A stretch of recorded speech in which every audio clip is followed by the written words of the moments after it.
why was there a need to organize the heavens? This hierarchy is perhaps modelled on the idea that he had of the church, because the church for Dionysius, of course, was a hierarchy. There was a pope and a cardinal and bishops and priests, all the way down to monks, nuns and laity. So he modelled the angels on what he understood the church to be, and maybe he was trying to defend the hierarchical order of the church by saying, well, that's the way the angels work, that's the way we should work.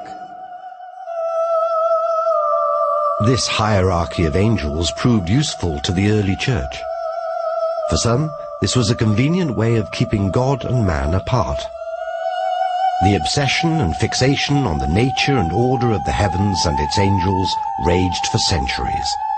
Just as it reached its height in the Middle Ages, this vision of heaven was called into question.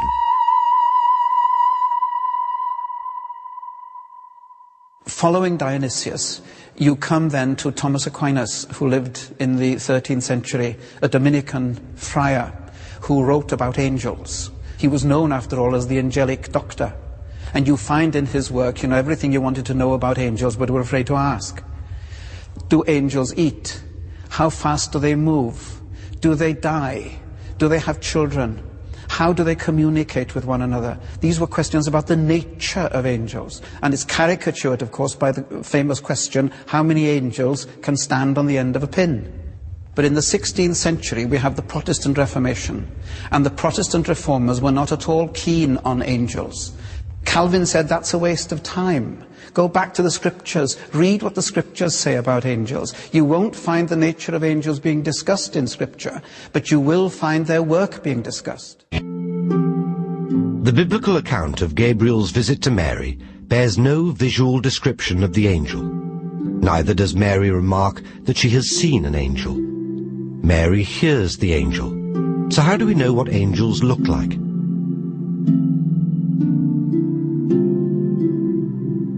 Over the ages, artists have had to visualize angels, and in doing so, they have affected the way we see angels forever.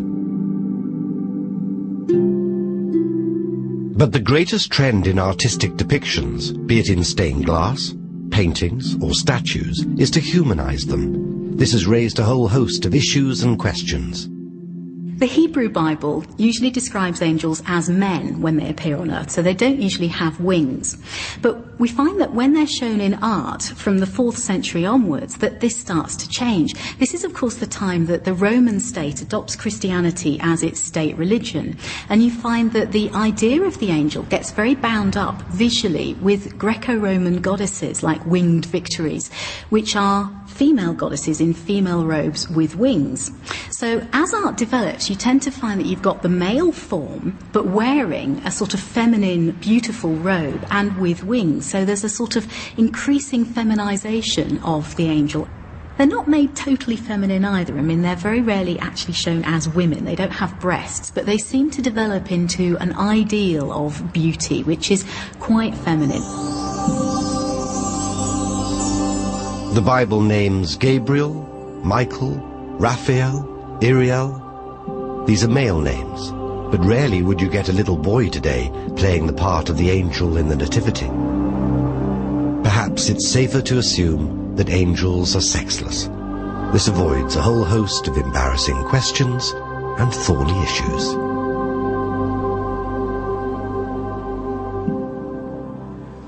Great Spirit, we ask for your love, your light.